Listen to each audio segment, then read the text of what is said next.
बिस्मिल्लाहिर्रहमानिर्रहीम। अस्सलामु अलैकुम। एक्सप्रेस न्यूज़ की स्पेशल ट्रांसमिशन जोश जगा दे HBL PSL 9 के हवाले से, इसमें मिर्ज़ा इकबाल बेग आपको खुश आमदीद कहता है।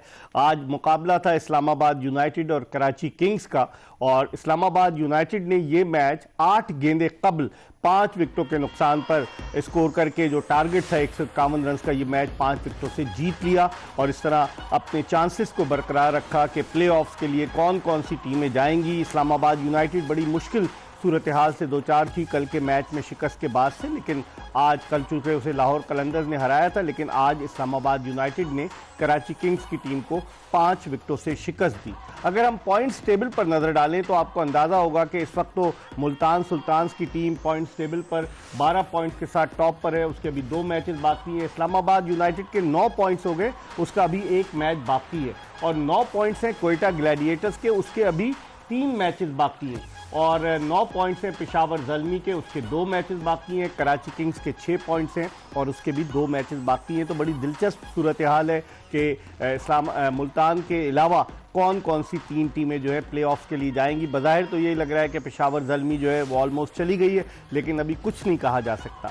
आज के मैच के हवाले से बात करेंगे। आज अब जो पिच का रवैया था उसके हवाले से बात करेंगे कि रावलपिंडी क्रिकेट स्टेडियम की पिच पर गुज़िश्ता HBL PSL में रन्स के अंबार लगे, लेकिन इस मरतबा जो है बैट्समैन जिद्दोजहद में मसरूफ नजर आए। कोई भी टीम 200 रन करने में कामयाब नहीं हुई। इस हवाले से बात करेंगे और आपकी राय भी अपने प्रोग्राम में शामिल करेंगे। बड़ी तादाद में आप हमें टेलीफोन कॉल्स करते हैं, इवन पाकिस्तान से बाहर से भी जो लोग देख रहे होते हैं वो भी हमें कॉल्स करने की कोशिश करते हैं। कुछ की कॉल्स तो मिली हैं, एक ह्यूस्टन से कॉल आई थी, एक कॉल आई थी रियाद से, सऊदी अरब के शहर से, तो ज़रूर कॉल कीजिएगा। कराची का कोड 021 डायल करके 3580-4224 पर कॉल कीजिएगा। आपको ये नंबर ड्यूरिंग द प्रोग्राम नजर आता रहेगा। कल की तरह हर रोज की तरह हमारे दोनों मेहमान मौजूद हैं, पाकिस्तान के टेस्ट ओपनर खुर्रम मंजूर और उनके साथ मौजूद हैं पाकिस्तान के test fast bowler Tanveer Ahmed, जो शॉर्ट पिच गेंदे करने में चूकते नहीं हैं। लेकिन आज हम इनसे कोशिश करेंगे कि इनसे यॉर्कर्स कराएं, लेकिन हम आज इनसे जरूर बहुत सारे सवालात करेंगे, क्योंकि आज इनके फेवरेट खिलाड़ी फहीम अशरफ ने मैन ऑफ द मैच का अवार्ड हासिल किया। 4 ओवर्स में उन्होंने 16 रन दिए। क्या बॉलिंग की फहीम अशरफ ने, और आखिर तक वो क्रीज पर मौजूद रहे, वरना अगर वो आउट हो जाते तो मुश्किल हो जाती। तो गुफ्तगू इस सिलसिले का आगाज करते हैं खुर्रम मंजूर से। खुर्रम, पिच को क्या हो गया? इस्लामाबाद के जो खेल रही है मैचेस, पिंडी की पिच को क्या हो गया? सर वेदर जो है वो डिस्टर्ब कर रहा है और टॉस वाइटल हो गया है। मैंने आपको पहले बोला था जहाँ वेदर प्रॉब्लम करेगा वहाँ टॉस, पूरा पिंडी लेग जो है, मुझे लग रहा था पहले मैच के बाद हमने बोला था कि टॉस जो टीम जीतेगी आधा मैच वो ले जाएगी, मगर मुझे ऐसा लगा आज के मैच में ना रन इतने हो गए थे आप इस पे जीतते। थोड़ी बॉलिंग हल्की है कराची की क्या? देखें बॉलिंग में तो पहली डाउट तो था ना। अब आप देखें ना 7 ओवर में 56 रन दिए। अब वो 7 ओवर 4 जाहिद के और 4 नवाज के, मतलब 3 नवाज के। स्पिनर्स ने आपको इतनी अच्छी परफॉर्मेंस दी? यही मैं बोल रहा हूँ ना, जो स्पिनर पे डिपेंड कर रही होती है मिड में, खास तौर 6 ओवर से 15 ओवर के बीच में जो स्पिनर्स निकालते हैं, को क्यों नहीं बॉलिंग कराई यार? ये भी एक सवाल है, क्यों नहीं कराई, जबकि वो सबसे ज्यादा एक्सपीरियंस है। उससे नई गेंद भी करा ली थी लाहौर में, उन्होंने साइम अयूब। और ये अगर कोई रीजन जहन में हो कि नहीं दोनों राइट हैंडेड बैट्समैन थे तो ये बनता नहीं है, क्योंकि शोएब भाई ने राइट हैंडेड पिछले मैच में भी वो अच्छी, उससे पिछले मैचेस में भी किए, तो कहीं ना कहीं कैलकुलेशन गलत हुई है। हाँ। मगर मुझे ऐसा लगा अगर मीर हमजा जिस तरह गेंद मूव कर रहा था, सीम भी हो रहा था, स्विंग भी हो रहा था, मुशर्रफ अब्बानी में बॉलिंग अच्छी की है, रन कम दिए, मगर up to the mark patches में किए। हाँ। आप एक हैंड से अगर आउट नहीं मिल रहे तो आप एटलीस्ट बाउंड्री के बगैर बॉल तो करो। मीर हमजा अगर एक हैंड से आउट कर रहा है, दूसरे हैंड से रन बनने 7, 8, 9, अकेला क्या करेगा? ठीक है तनवीर, फहीम अशरफ आज वो उन्होंने लगता है सुन लिया आपकी बात। वो पिछले मैच में लगता है आहिस्ता आहिस्ता, पहले तो उनको खिलाया गया, ड्रॉप कर दिया है, कुछ नहीं किया उन्होंने। कैच भी बड़ा शानदार लिया, बॉलिंग भी बड़ी अच्छी की, बैटिंग भी की। कल भी वो मैच जितवा जाते, 41 रन पे नॉट आउट रहे अगर आखिरी ओवर में वो स्ट्राइक मिल जाता। वैसे इकबाल भाई आपने फेवरेट प्लेयर खूब बोला। फहीम अशरफ मेरा ऐसे फेवरेट प्लेयर 6-7 और है मेरे। अच्छा बिल्कुल, लेकिन परफॉर्म कर रहे हैं और आप मुझसे सवाल करते हैं कि साथ साथ हंस भी रहे हैं कि पता नहीं मैं क्या बोलूंगा। परफॉर्म नहीं कर रहा वो। देखिए कोई ह्यूज परफॉर्मेंस तो नहीं है ना, कोई 12-13 रन किए और 2 आउट किए, उसकी वजह से उनको मिल गया, नॉट आउट गए इस वजह से। लेकिन ये जो कुछ प्लेयर्स ऐसे जिनके मैं नाम लेता हूँ ये यहीं के ही हैं सिर्फ। हैदर अली भी खेला आज, उसने देखे, ओह कमाल वैसे बैटिंग की इन्होंने। चलो अच्छा है, 2 मैच और मिल जाएंगे इनको। तो बात ये है कि अगर हम इसकी कराची की मैं थोड़ी सी अगर बात करता हूँ, शान मसूद ने बोला कि हम 170 समथिंग रन सोचने के चक्कर में लगे हुए थे। तो भाई आप तो 170 के हिसाब से खेल ही नहीं रहे। कुछ थोड़े से ये मैं इसे स्टैट्स मैंने लाया हूँ इसके शान मसूद के। एक तो ये कप्तान है, फेवरेट प्लेयर बन गया आपका शान मसूद, तो आप हमेशा इसकी मैं फेवरेट इस वजह से बनता जा रहा ना, क्योंकि देखिए PSL से पहले ही फेवरेट था ना, कप्तान आपने ना उसको कप्तान बनाना था, कोई जरूरत नहीं थी, ना उसकी परफॉर्मेंस थी। T20 वर्ल्ड कप में तो मुझे समझ नहीं आती, मुझे समझ नहीं आती कराची किंग्स वाली जो मैनेजमेंट है ये क्या करना चाहती है। पिछली दफा हैदर अली को ले लिया, इस दफा नवाज को भी ले लिया, शान को ले लिया। अब देखिए 2022 में 39 का एवरेज था और 138 की इसका स्ट्राइक रेट था। आज देखें 24 दिखाया था टीवी पे, ठीक है 17 का, खैर टीवी नहीं मैंने कहीं और से ये निकाला है, 103 की स्ट्राइक रेट और 17 की एवरेज है। मतलब यानी इसकी एवरेज और स्ट्राइक रेट कम से कम होता जा रहा है। तो भाई आप कप्तानी का प्रेशर तो कप्तानी का प्रेशर है या नहीं है, वो कैसे प्रेशर ले सकता है? वो तो टेस्ट टीम का कप्तान है, उसके ऊपर तो प्रेशर ही नहीं होना चाहिए। क्यों T20 में सब टीमें तैयार? हालांकि उसको जो बनाया गया T20 यहाँ पे कप्तान वो होना ही नहीं चाहिए था। फिर कौन होता? मैं तो जेम्स विंस की बात करता हूँ हमेशा। जेम्स विंस क्या कर रहा है? वो इतने रन तो नहीं किए उसने। जेम्स विंस बेशक कुछ नहीं कर रहा, लेकिन उसके पास एक T20 का एक्सपीरियंस बहुत है, आप जा सकते थे और लीग्स में भी करता है। दूसरी बात ये, क्या अब ये जो कराची किंग्स की जो मैनेजमेंट है, ये कोच है, क्या आप शान मसूद के साथ ही जाना चाहते हैं? बिल्कुल। अब क्या रह गया पीछे? आप चेंज करें उसको बोले रेस्ट करें ड्यूरिंग द टूर्नामेंट। हाँ तो क्या हो गया? चले इस पर पाकिस्तान टीम में हो गया तो यहाँ नहीं हो सकता क्या? तनवीर अगर सिलेक्टर बन गया तो ये सबको बाहर कर देंगे, लगता है मुझे यही। इस वक्त एक कॉलर है, टाइम आया तो इस वक्त एक कॉलर है हमारे साथ टेलीफोन लाइन पर। अस्सलाम वालेकुम। अस्सलामुअलैकुम, मुझे कामरान बात कर रहा हूँ हैदराबाद से। जी कामरान, क्या कहेंगे? सर कराची किंग एक बिल्कुल मेरे पास एक वाहिद दल है, कराची किंग जो है बिल्कुल सही हो सकती है और ये चैंपियन हो सकती है। इसकी जो ऑनरशिप है ना वो किसी क्रिकेट समझने वाले को दे दें, कराची किंग सही हो जाएगी। क्योंकि ऑनर को क्या मसला है, जो अभी मौजूदा है उनको टीम हारे जीते पैसे तो मिल रहे हैं, ऑनरशिप हटा दे, क्रिकेट समझने वाले को दे दें। बदकिस्मती थी कि नदीम उमर ने नहीं ली ये टीम, वो गलती से उनके पास चले गए। अब सिर्फ आप ऑनरशिप हटा दें, देख ले कराची टीम कैसी हो जाएगी, क्योंकि मैनेजमेंट में हर चीज में। ठीक है, बहुत बहुत शुक्रिया। कह रहे हैं ऑनरशिप बदल दे, क्या कहेंगे? सर ये तो देखें, अब जो मालकान देखें लोग जज्बाती 2016 से भी हुई है सलमान इकबाल ने। ये बड़े पैशनेट कौम है और क्रिकेट से बहुत प्यार करती उनको है और उनको अफसोस हो रहा है कि कराची हार। हमें तो, मेरे को सच्ची बताऊं, मुझे तो कराची का भी अफसोस, मुझे लाहौर का भी अफसोस है, वार हो रही है। मतलब ये वो टीम है जो जा सकती है टीम, और आखिरी टाइम तक अगर ग्रुप पूरा ओपन रहे ना तो मजा आता है। तो उस हवाले से अच्छा, मैं जो थोड़ा सा ना, मेरे को ये समझ ही नहीं आ रहा है, आपने जो पिक्स ली हैं इसका पर्पस भी तो होगा ना कुछ। अब आपने इमरान ताहिर को बुलाया, इमरान ताहिर बैठा हुआ था। एक मिनट, चले मैं क्रिकेटर हूँ, तनवीर भाई क्रिकेटर, आप तो क्रिकेट को कवर करते हैं ना। आप इमरान ताहिर आपके पॉकेट में हो, आप उसको बिठाएंगे, खिलाएंगे, तजुर्बा उसका इतना है दुनिया की। अरे सर अभी वो अपनी कप्तानी में कैरेबियन लीग जिता के आ रहा है, तो फिर क्यों नहीं खिला रहे उसको? यही मेरा सवाल ये मेरा सवाल है। हाँ, लेकिन ये बहुत बड़ा सवालिया निशान है। इमरान ताहिर जैसा फाइटर प्लेयर इस तरह की कंडीशन में इतनी बेहतरीन बॉलिंग करता है वो, और वो एक पता है कि किसी को रिप्लेस करके आया, तो उसमें बंदा ज्यादा जोर जान मारता है। तनवीर आपकी क्या राय? इमरान ताहिर को बिठाया हुआ था इन्होंने, टीम के साथ था ये। सर मैं आज बैठा पानी बेब पहना हुआ था, चमकी गया इमरान ताहिर। आज का मैच आज बेंच पे था, वो सही है, लेकिन आज का मैच वो खुद खेलना नहीं चाहा क्योंकि ट्रैवलिंग करके आया। इमरान भाई का आप भी जानते हैं, वो मुझे पता है, वो खेलते हैं, वो मुझे पता है। अब ये तो अब उसके ऊपर है ना, हालांकि मेरे ऊपर हो मैं तो उसको खिला दूं, तजुर्बा कार बॉलर है, बात है, मेरे ऊपर मैं तो खिला दूं। अब पता नहीं उसके ऊपर है, वो खेलना चाहिए, उसको रेस्ट करा। लेकिन ये हम जरूर कह सकते हैं कि जरूरी था, क्योंकि ये डू एंड डाई वाले मैचेस थे। आप क्या कह रहे हैं? उसमें जाना चाहिए था। मैं ये बोला, इमरान भाई के साथ मैंने काफी क्रिकेट खेली है, वो क्रिकेट से प्यार करता है, वो जेट लैग हो जैसा, मेरे को मैच खेलना है, मुझे जिताना है, वो लड़का है वो। दूसरी बात ये, अनवर अली भाई ड्रॉप बनता ही नहीं है। आपके मैच में भी तो किया आपके साथ सर नीचे लोअर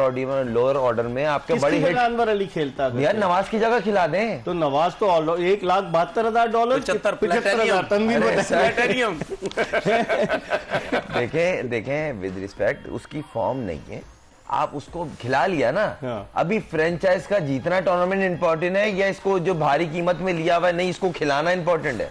हम उसके खिलाफ थोड़ी हैं। जिसको भारी कीमत में लिया वो खुद भारी पड़ गया टीम पे। तनवीर देखिए क्या हो गया। देखिए पिछली दफा हैदर अली को भारी में लिया, वो भारी बढ़ गया। शान मसूद कप्तान भारी बढ़ गया। इकबाल भाई आज नवाज बहुत खतरनाक मूड में, नवाज भारी बढ़ गया। तो भाई ऐसे ऐसे भारी और इतने इतने परफॉर्मर जब आप लेंगे तो कराची की टीम पे बोझ तो आएगा ना। भाई बात ये है, देखिए बात ये, मैं अपनी इस बात कर रहा हूँ। देखिए मैं बार बार क्यों बोलूं, क्योंकि मुझे ये प्लेयर कभी भी समझ नहीं आते हैं। यार पाकिस्तान के लिए खेल रहा है, समझ क्यों नहीं आते? वर्ल्ड कप खेला, एशिया कप खेला। पाकिस्तान के कितने प्लेयरों को जनरल स्टोर से कैपे दे के पाकिस्तान खिला दी, वो तो मेरे से कोई बात ही ना करे ना। जिनकी टॉप परफॉर्मेंसेज नहीं है, ये पीएसएल में कितने प्लेयर ऐसे हैं जिनको खिला दी है।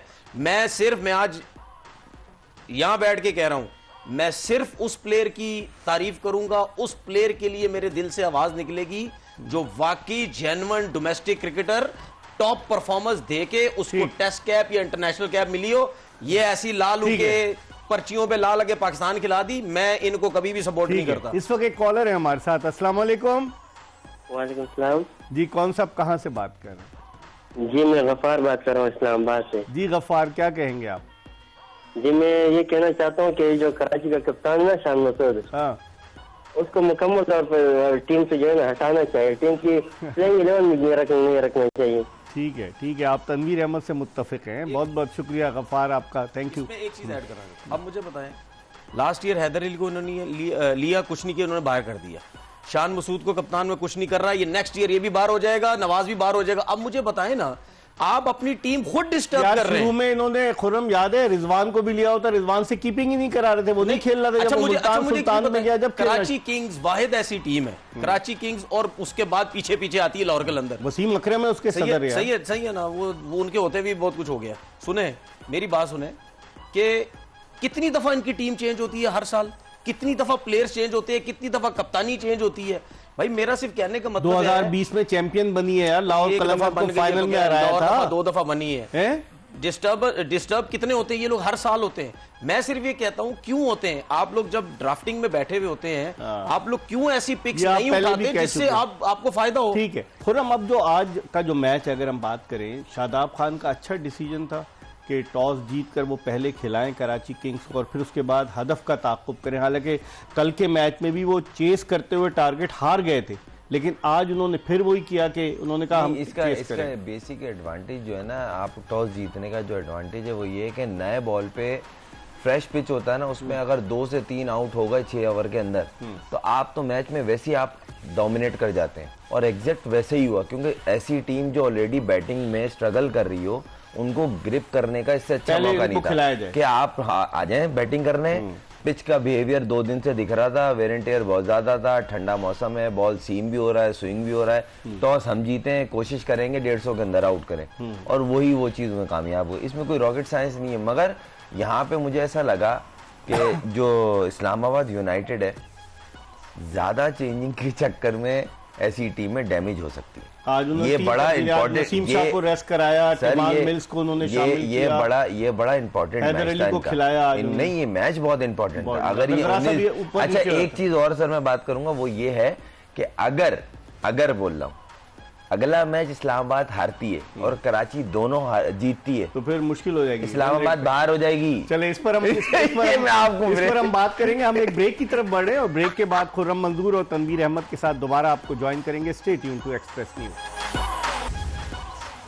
Welcome back after the break. जोश जगा दे एक्सप्रेस न्यूज की स्पेशल ट्रांसमिशन HBL PSL 9 के हवाले से मेरे साथ मौजूद हैं पाकिस्तान के 2 टेस्ट क्रिकेटर्स खुर्रम मंजूर और तनवीर अहमद। इन दोनों से हम इससे पहले बात करें, एक पॉइंट्स टेबल पर इन दोनों से बात करते हैं। खुर्रम, पॉइंट्स टेबल की सिचुएशन अब बताइए। एक मैच बाकी है इस्लामाबाद का और वो मुल्तान सुल्तान से है। सर मैच तो सारे इंपॉर्टेंट है, मगर इस्लामाबाद के लिए ये मैच कितना इंपॉर्टेंट है, क्योंकि ये जीतेंगे तो सर्वाइवल है। अभी ये 11 पे चले जाएंगे, 9 पॉइंट है। अगर ये जीतेंगे तो ये 11 पॉइंट के साथ ये थ्रू कर जाएंगे। और अगर इनकेस हारते हैं और कराची अगले दोनों जीती, क्योंकि एक है उसका लाहौर से, एक मैच है जल्मी से, देखें तो 10 हो जाएंगे कराची के, उसके 10 हो जाएंगे और वो इनके 9 होंगे, फिर इनके 9 होंगे। अच्छा, 9 के अलावा अगले जो मैच है ना, ये भी जो 2 और खड़े हुई टीम है 9-9 पे, इनको भी खतरा है। अगर ये पेशावर को इनको खतरा इसलिए कम है क्योंकि इनके पास मैचेस ज्यादा है। एक के पास 3 मैच है, एक के पास 2 मैच है।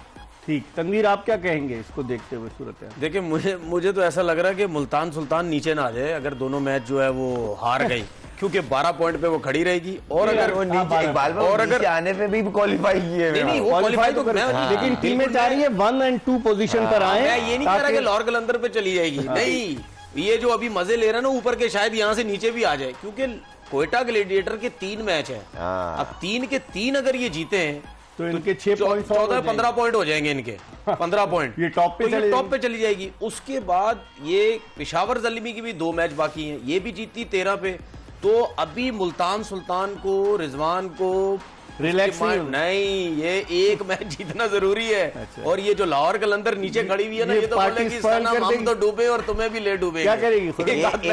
एक और कंडीशन बन रही है, वो ये है इन केस बात हो रही है भाई, किसी से कुछ नहीं, सब टीमें हमारी अपनी बताएं, जल्दी बताएं। ये है कि इस्लामाबाद अगर हारती है और अगर ज़ल्मी भी हारती है, मिसाल अगर जीत जाती है तो थ्रू तो है ही, क्योंकि उनके पास 2 चांस, एक मैच हारती है, अगर एक मैच हारती है और एक जीतती है तो ये 11 हो जाएंगे इसके ज़ल्मी के, जिसके ये एवरेज अच्छा होगा ना, नेट रन रेट, वो थ्रू कर जाएगा। तनवीर, लाहौर कलंदर को हटा के किसी टाइम भी हर मैच में कोई ना कोई टीम ऊपर नीचे होती रहेगी। अच्छा, और अगर लाहौर कलंदर ऊपर आ गई, सब बक्तियां दोनों मैच जीत, लाहौर कलंदर अगर ऊपर आ गई तो हम चले जाएंगे, दोनों मैच जीत, लाहौर कलंदर कहां से आएगी? 5 पॉइंट, 7 पॉइंट हो गए, लाहौर आ ही नहीं सकती ना, लाहौर आ ही नहीं सकती। अच्छा, एक सूरत में लाहौर आ सकती है, 7 पॉइंट मिले और हम 3 वोट दे दें इनको, तो 10 पॉइंट हो जाए। आप लगते हैं बहुत बड़े सपोर्टर है लाहौर कलंदर, कभी आप आकिब जावेद को कहते हैं इन्हें कोचिंग से हटा दो, कभी मैंने तो कभी नहीं बोला। आपने क्या बोला था कि हाँ, वो जो शुरू में बोला था कि यार बोला था यार, हाँ ये मैंने जरूर बोला था कि इतने एक्सपीरियंस और 2 मैचेस जीतने, 2 टूर्नामेंट जीतने के बाद अगर टीम का ये हाल है तो आकिब भाई को कोचिंग से हट जाना चाहिए। मेरा ख्याल है एक कॉलर ने ये बात सुन के फोन पे बात की थी कि आप आकिब जावेद की जगह कोच लग जाए, आप उन्होंने मुझे बोला था तो टीम बंद हो जाएगी। नहीं, मैं तो जाने ही जा रहा, मैंने तो बोला आकिब भाई को कंटिन्यू रखो ना यार, मैं क्या करूं। अच्छा। बड़ा जबरदस्त इंटरेस्टिंग सिचुएशन, बहुत ज्यादा डेली चेंज होगा, डेली अगले जो 3 दिन में 3 मैच है ना, इसमें बहुत सारी टीमें ऊपर नीचे होंगी। एक दिन तो 2 मैच है, एक पिंडी में और एक कराची में। अच्छा, ये पता क्यों हुआ है?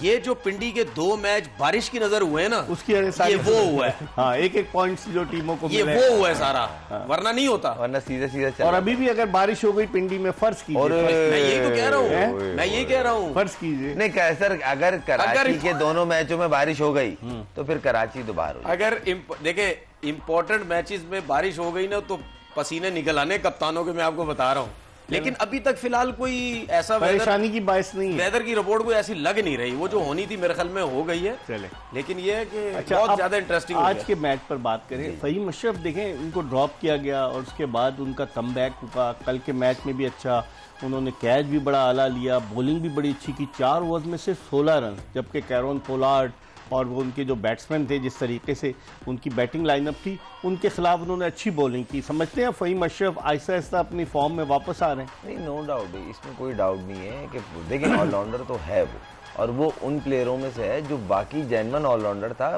परफॉर्मेंस वाइज कभी ऊपर कभी नीचे हुआ है, मगर ये उन प्लेयरों में से नहीं है जो 2 छक्के मारते तो बोल दिया ऑलराउंडर मिल गया। ये बाकी ही डोमेस्टिक में अच्छे नंबर पे आके बैटिंग करता था और बॉलिंग भी, और जिस तरह की अभी वेदर की वजह से पिच को मिल रही है, पिच पे सपोर्ट मिल, भी वैसी कर रहा है, इसलिए उस वक्त आजम खान, उनसे बड़ी तवक्कुआत वाबस्ता है, आज भी वो मार के आउट हो गए, कल भी वो आउट हो गए थे। आप क्या समझते हैं उनमें कैसे कंसिस्टेंसी लाई जाए? ये नहीं कि हर गेंद पे छक्का लगाएं, कुछ थोड़ा सा सेंसिबल बैटिंग का मुजाहरा करें। सेंसिबल करना पड़ेगा। आज तो देखें बिल्कुल आराम से खेलने की जरूरत थी, आराम से आजम खान खेलते रहते, अपनी पूरी बैटिंग करते, आराम से टीम को जितवा के जाते। देखिए उन्होंने 10 छक्के लगाए अब तक 7 मैचों में, बिल्कुल सबसे ज्यादा छक्के जो है 16 वेंडूसन ने लगाए। हालांकि आप इनका स्ट्राइक रेट देखें 190 का। देखिए स्ट्राइक रेट, मैं एक बात हमेशा बोलता हूँ, पोलार्ड हो गया, ठीक है, ये वो तो कौन सा एंड्रे रसल हो गए, ये डोमेस्टिक क्रिकेट के या लीग्स के टॉप हिटर्स है। ये आप इनकी भी इंटरनेशनल क्रिकेट की परफॉर्मेंसेस देख लें, उस लेवल की नहीं है, क्योंकि इन्होंने वहां भी स्ट्रगल किया हुआ है। हालांकि पोलार्ड को देखो, वो 600 650 से ऊपर T20 मैचेस खेले, इंटरनेशनल क्रिकेट में नहीं होते। देखिए इंटरनेशनल क्रिकेट में पता क्या होता है, अगर आपका स्ट्राइक रेट 190 का 170 का है, रन आप सिर्फ 15 कर रहे हैं, रन आप सिर्फ 20 कर रहे हैं, तो सर आप उन रनों पे टीम से बाहर हो जाते हैं। इंटरनेशनल क्रिकेट में बेशक आप 160-65 के स्ट्राइक रेट से भी खेलते हैं, लेकिन आप अच्छी इनिंग्स भी खेलते हैं, 70-75 रन भी करते हैं, मैच भी जितवाते हैं, तब आपकी वैल्यू होती है। एक कॉलर है बड़ी देर से होल्ड पर। अस्सलाम वालेकुम। वालेकुम अस्सलाम। कौन सा, कहाँ से बात कर रहे हैं? मैं मजहर बात कर रहा हूँ लाहौर से। जी मजहर, क्या पूछना चाहेंगे? ये लास्ट 2 टाइम ये चैंपियंस रहे हैं लाहौर के अंदर जी, तो इसकी टीम मैनेजमेंट के लिए क्या क्वेश्चन है कि टीम मैनेजमेंट ठीक नहीं है, राशिद खान के वजह से जीत नहीं पा रहे, ना कि प्लेइंग लाइन ठीक है, तो ये पूछना था। अच्छा चलें, बहुत बहुत शुक्रिया आपका। आप लाहौर से आपका ताल्लुक करें। टीम मैनेजमेंट, वही बात हो गई, लाहौर कलंदर्स टीम में अप्स एंड डाउन आते हैं। शुरू की 4 HBL PSL में लाहौर कलंदर्स बिल्कुल निचले नंबर पर आती थी। सर 3 फाइनल खेले, 2 जीते, 1 हारे, अच्छी है, मगर इस दफा थोड़ा सा परफॉर्मेंस अच्छी नहीं, परफॉर्मेंस के लिए भी कॉम्बिनेशन नहीं बन रहा था। आपकी क्या राय है? देखिए कॉम्बिनेशन मेरे ख्याल सिर्फ राशिद खान नहीं था, बाकी वही बॉलिंग लाइनअप थी। शुरू में फॉर्म नहीं थी उनकी। देखिए PSL से खेलने से पहले मैं ये बात कर रहा था कि शाहीन स्ट्रगल करेगा, हारिस स्ट्रगल करेगा, जमान स्ट्रगल करेगा, क्योंकि कल के आखिरी मैच में की है ना हारिस ने। अब आप देखें आखिरी मैच में इन्होंने अच्छी बॉलिंग की, कप्तानी भी अच्छी हो गई, टीम भी जीत गई, ठीक है। लेकिन ये शुरू से होना चाहिए था, शुरू से क्योंकि नहीं हो पाया, क्योंकि वो स्ट्रगल खुद कर रहे थे। पाकिस्तान टीम में भी खेल रहे हैं, मार खा रहे हैं, तो ये सिलसिला था जिसकी वजह से अच्छा हुआ ये कि इन्होंने जब स्ट्रगल करना शुरू किया, फिर इनको समझ नहीं आई कि शाहीन को ऊपर भेजे, सिकंदर रजा को ऊपर भेजे, जांदाद को ऊपर भेजे, आतिफ वो जो है वो क्या नाम उसका, एहसन भट्टी साहब, उनको भेजे ऊपर, तो बस ये चलता चला गया आपकी टीम पर। कैरोन पोलार्ड खुर्रम 6 मैचेस खेले हैं, 12 छक्के उसने लगाए हैं। जिस तरह से वो दुनिया में जो आप कह रहे थे हर तरह की लीग खेलता है, कैरोन पोलार्ड के 12 छक्के, और साइम अयूब के भी अगर आप देखें 7 मैचेस में 14 छक्के। इफ्तिखार अहमद ने 12 छक्के लगाए हैं, शादाब खान के 11, आजम खान के 10, रदरफर्ड के 10, सलमान अली आगा जिनको T20 में खिलाते हैं उनके 10 छक्के। तो इन लोगों का स्ट्राइक रेट भी बड़ा ज़बरदस्त है, सिवाय इसके रिजवान के जिसका 124 का है। बाकियों के आप देखें स्ट्राइक रेट कितने ज़बरदस्त हैं। नहीं, आपने सबसे पहले पोलार्ड की बात की। पोलार्ड की अगर आप ये जो 196 रन लग रहे हैं, तो ये इसकी नेचर के अगेंस्ट वाले रन, ये इस नेचर, हाँ, क्योंकि टीम में वो बोलते नहीं जान नहीं है, तो वो पेन लेके खेल रहा है कि मैं पिच पे रह रहा हूं, मेरी जिम्मेदारी है। वो रियलाइज करके थोड़ा लंबा करता है और फिर एंड तक जाता है। अगर ये अपने नेचर पे खेले जिसके लिए ये मशहूर है, तो हो सकता है इससे ज्यादा होते, ये इससे कम रन होते। इफ्तिखार अहमद का 200, साइम अयूब और पोलार्ड की सेहत में जमीन आसमान का फर्क है। लेकिन उसके 14 छक्के, इसके 12 छक्के। लेकिन साइम अयूब की टाइमिंग जबरदस्त है। यही में आना था, उसने ये शो किया कि भाईजान डोले शोले जरूरी नहीं, टाइमर अच्छा होना चाहिए, उससे भी छक्के आपके ज्यादा लग सकते हैं। के बारे में क्या कहेंगे? 200 का स्ट्राइक रेट है इफ्तिखार का। देखिए इफ्तिखार तो रिचर्ड बना होता है PSL में और लीगों में, तो और बाकी पाकिस्तान में क्या होता है? पाकिस्तान में तो बहुत ही मतलब स्लो चल रहा होता है। आपकी नजर लग जाती है इफ्तिखार को? नहीं, मेरी क्यों नजर लगेगी? इफ्तिखार को खुर्रम क्या कहेंगे? अच्छा देखें, PSL में अभी जो उसकी फॉर्म है, बहुत ज़बरदस्त फॉर्म में खेल रहा है, और सबसे अच्छी चीज़ ये है कि जो उनसे डिमांड कर रही है, उनकी टीम जो डिमांड कर रही है, आप देखें उनको 10 ओवर पहले नहीं बेचता, वो बेचता वही 5-6 ओवर पहले। इस पर हम मजीद बात करेंगे, लेकिन हम एक ब्रेक की तरफ बढ़ रहे हैं और ब्रेक के बाद दोनों मेहमानों के साथ दोबारा आपको ज्वाइन करें।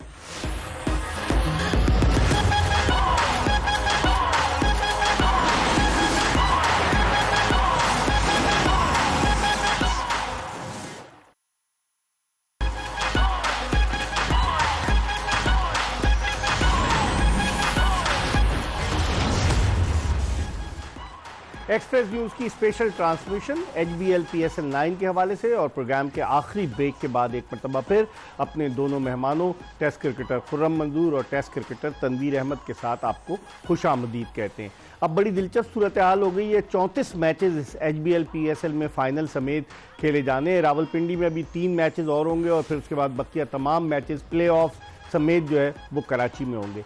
कल जो मैच खेला जा रहा है उसके हवाले से आपको एक पैकेज दिखाते हैं। कल जो मैच है वो पेशावर ज़ल्मी और कोयटा ग्लैडिएटर्स की टीमों के दरमियान है।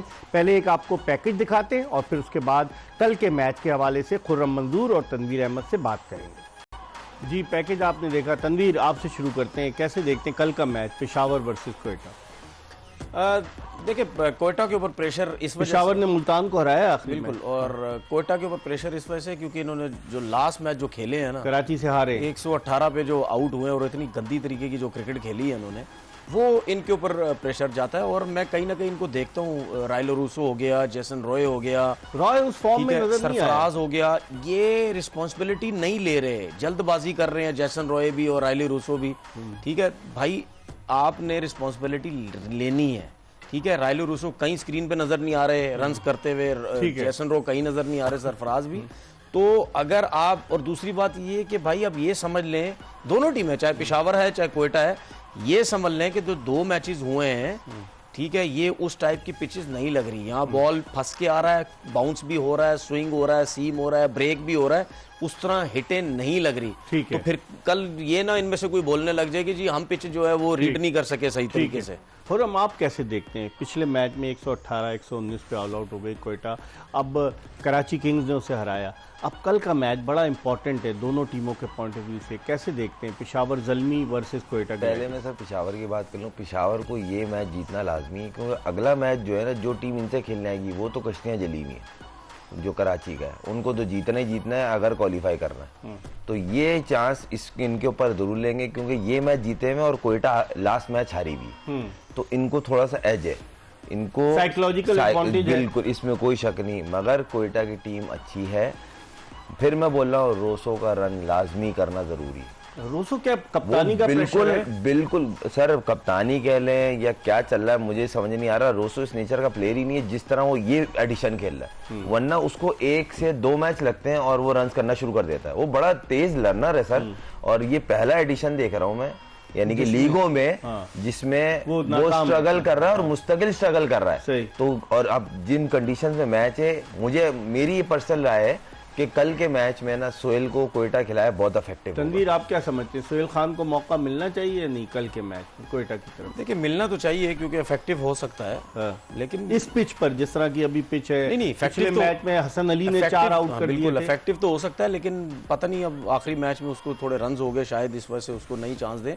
देखिए, पेशावर की मैं बात करूंगा, ये बाबर आजम और साइम अयूब, इन 2 प्लेयर्स के ऊपर ये खड़े हुए बस, उसके अलावा नीचे से कोई रन नहीं कर रहा। कैटमोर हो गया, और जो दूसरे प्लेयर रवन पावल है, लेकिन वो भी जल्दी जो है आउट हो रहा है। असीबुल्ला है, वो भी, असीबुल्ला बहुत टैलेंटेड है, वो भी थोड़ा स्ट्रगल कर रहा है। बात की तरह एक नजर डालें ना कि पावर प्ले में पेशावर ज़ल्मी ने कोयटा के खिलाफ 70 रन, फिर 42, फिर 46, 57, 65, 18, आखिरी मैच में 71, यानी कि ये साइम अयूब और बाबर आजम की जोड़ी जो है इनको काफी अच्छा स्टार्ट बात कर रहे थे और स्टैट्स हमने देख भी लिए। तो कोयटा की यही कोशिश होगी कि इनमें से किसी एक को आउट किया जाए, स्पेशली बाबर को आउट किया जाए, क्योंकि बाबर अगर आउट नहीं हुआ तो वो साइम को खिलाता रहेगा, टीम लेके भी चलता अपना एक्सपीरियंस लेके चलेगा, क्योंकि बहुत फॉर्म में, जिस फॉर्म में बाबर लगा हुआ है ना, अगर ये मैच खेल गया, मेरे ख्याल में 500 रन तो कर ही जाएगा, मुझे लगा 500 साढ़े 500 तो कर ही जाएगा इसके बाबर के। खुर्रम, कैसे देखते हैं ये कॉम्बिनेशन? तनवीर की बात सही है कि ये ओपनिंग कॉम्बिनेशन को तोड़ना जरूरी होगा, इब्तिदा में विकेट लेना। नो डाउट, नो, मैं बोलता हूँ ना सर, बड़ा डेंजरस चल रहा है। जिस तरह खासतौर साइम जिस तरह खेलता है सर्किल में, अगर वो 2 ओवर निकाल जाए, शुरू के 2 ओवर, उसके लिए डेंजरस है, वो आउट इसी में हो रहा है। लेफ्ट आर्म स्पिनर जो है वो मुश्किल डाल सकता है। देखो, अच्छा स्मार्ट बॉलर है, अच्छा है, प्लान करके आएंगे, क्योंकि साइम जो है वो सैफी के साथ उनके क्लब में भी है, उनको पता है किस एरिया में वो ज्यादा आउट होता है, बहुत अच्छे से समझते होंगे। मगर वही वाली बात है, जिस तरह बाबर उसको लास्ट 2-3 मैचों से खिला रहा है, और ये अच्छी चीजें इन दोनों की एक पार्टनरशिप जो है वो काम आ रही है ज़ल्मी के। कल भी अगर बॉलिंग सबसे बड़ी मेन चीज तो हम भूल ही गए सारे, उस्मान तारिक नहीं होगा। हाँ, उसका बॉलिंग एक्शन सस्पेक्ट हो गया, इस पे हम बात करेंगे। लेकिन देखिए कि जो विकेटें गिरी हैं कोयटा ने, पावर प्ले में कोयटा ने सिर्फ क्या लाहौर के खिलाफ 1 विकेट ली, एक इस्लामाबाद के खिलाफ, एक कराची, और दोनों कराची के खिलाफ। तो इस लिहाज से अगर देखा जाए तो पावर प्ले में कोयटा के बॉलर्स उतने इफेक्टिव नहीं है, जिसके बारे में हम अकील हुसैन के बारे में बोलते हैं, वो बड़ा स्पेशलिस्ट है। लेकिन बाकी बॉलर्स अच्छा, उस्मान तारिक की थोड़ी बात कर लें, रुक के करता है, कल भी हमने बात की थी, दोनों अंपायर ने उसका एक्शन सस्पेक्ट करार दिया है। अभी उन्होंने कहा है कि ये जाए वहाँ, ठीक, मेरे ख्याल में खेल तो सकता है अभी कि नहीं। अगर कॉल हो गई है तो फिर नहीं खेलेगा। अच्छा, अब मुझे एग्जैक्ट नहीं पता, आपको पता होगा, आप बोल रहे हो गई है, अगर कॉल हो गई है है तो वो अगले मैच में नहीं खेलेगा। और मुझे ऐसा लगता है कल के मैच में वैसे भी सर वो अबरार से जाएंगे इनफ और वकील दो, क्योंकि वहां पे सीम हो रहा है। ये सोहेल को खिलाएं, बहुत इफेक्टिव होगा और नया बॉल करवाएं। सोहेल जिस तरह का बॉल कर सही है, उससे अभी नहीं हुए, 2 मैच खिलाए, वो चीज नहीं। अबरार कितना इफेक्टिव होगा तनवीर? हो सकता है इफेक्टिव हो सकता है। उसामा मीर की 18 विकेट, थोड़ा बॉल जो है ना ग्रिप हो रहा है, ग्रिप हो रहा है, फंस के आ रहा है। आप ये देखें कि जितने भी हिटर्स आउट हो रहे हैं ना, वो क्रॉस छक्के मारने की कोशिश कर रहे हैं। आज शोएब मलिक को देखें जो माद वसीम पे आउट हुआ है। शोएब मलिक बड़ी इनिंग खेलते खेलते अच्छा खेलते खेलते आउट होता है, और आप देखें इस पीएसएल में 3-4 दफा ऐसे हो चुका है कि वो स्पिनर पे डाउन द वे मारते हुए आउट हुआ है। और अगर हम बॉलर्स पे नजर डालें, देखें अब तक टॉप बॉलर्स में 18 रखते हैं, उसामा मीर की, मोहम्मद अली की आगे 14, काफी निकल गए, हसन अली की 13, फिर उसके बाद 11 विकेटें अबरार की हैं। अबरार ने सिर्फ 6 मैचेस में 11 विकेटें ली हैं। आप ये देखें, शाहीन शाह अफरीदी की 11 विकेटें हैं, शादाब खान की 10 है। मुल्तान के जो 2 मैचेस हैं वो दोनों कराची में, एक तो मुल्तान का कराची में, एक अभी कंफर्म नहीं है। तो इसका मतलब वहाँ मैचेस की वजह से ना मोहम्मद अली स्ट्रगल कर रहा है। अगर पिंडी में हो तो मेरे ख्याल में मुश्किल डाल सकता है थोड़ा बहुत। इस पिच पर तो इन पिचेस पे तो डालेगा सर, इन पिचेस। मगर हम बात कर रहे हैं उसामा की सर, उसकी तारीफ करनी पड़ेगी बहुत। और ये ऐसा ऐसा ना अपना भी कर रहा है, अपनी अपना ना मार्जिन दूसरे बॉलरों से बढ़ा रहा है। अब ये एक होता है ना कि ट्रैक पे लगा, टॉप आ गया, बस वो उसकी आप गुगली कर रहा है, तेज फ्लिपर अच्छा, एक चीज छोड़ भी रहेगी। एक चीज की तारीफ करनी पड़ेगी, रिजवान जिस तरह उसामा को यूज कर रहा है, यूज करना, परफॉर्मेंस निकलवाना कप्तान का काम होता है, ये भी क्रेडिट देना पड़ेगा। ठीक है, अब देखते हैं कि कल के मैच में क्या होता है। कल कोयटा ग्लैडिएटर्स वर्सेस पेशावर ज़ल्मी है। इंशाल्लाह अगर जिंदगी ने वफा की तो रात 11 बजे खुर्रम मंजूर और तनवीर अहमद के साथ दोबारा आपकी खिदमत में हाजिर होंगे। मिर्जा इकबाल बेग और एक्सप्रेस न्यूज़ की पूरी प्रोडक्शन टीम को इजाज़त दीजिए। अल्लाह हाफिज़।